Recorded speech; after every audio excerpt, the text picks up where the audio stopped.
ډیر کله یا تقریبا هر ځوان دا تل په الفاظو کې لرو چې د یوې روښانه راتلونکي لپاره کار کوي او هیله لري، خو دې ته پام نه کوو چې د روښانه راتلونکي لپاره څنګه کار.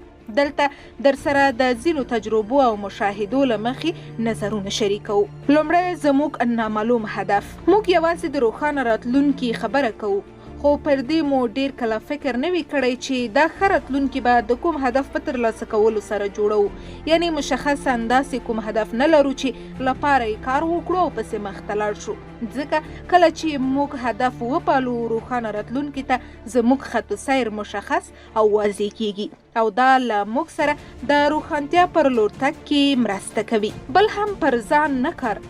زموږ ډیری ځوانان فکر کوي چې دوی ځوانان دي، چیرته عکسونه چې ښکته پورته کیږي یا یې له چارواکو سره تګ راتګ وي یا یې د اړیکو له مخې یو ښه پوسټ اشغال کړی وي. اوس وایو چې پر ځان کار یعنې څه؟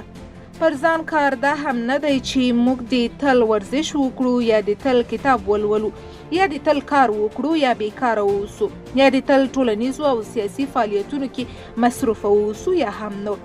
یعنی پر ځان کار معنا مدیریت، داسې چې موږ باید هم کار وکړو، هم ټولنیزې اړیکې وپالو، هم ورزش وکړو او هم له نورو ممکنه فعالیتونو سره واوسو.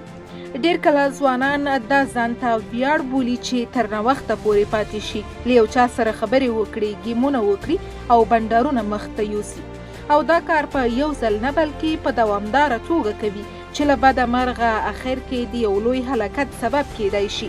ځکه موږ چې د شپې آرام نه کوو نو مجبور یو چې د کار او ژوند د پیل یعنی سهار کې ویده شو او هر څه پرېږدو.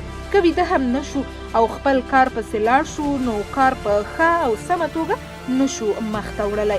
نو پایله داسې اخلو که مثلا همدا ځانګړنې موږ کې وي چې هدف مو نامعلوم وي، پر ځان کار نه کوو او غیر منظم یو، نو پایله یې دا چې موږ روښانه راتلونکي ته دروغجن او تیاره منزل کوو چې داسې مزل هیڅکله بریا ته نشي رسېدلی.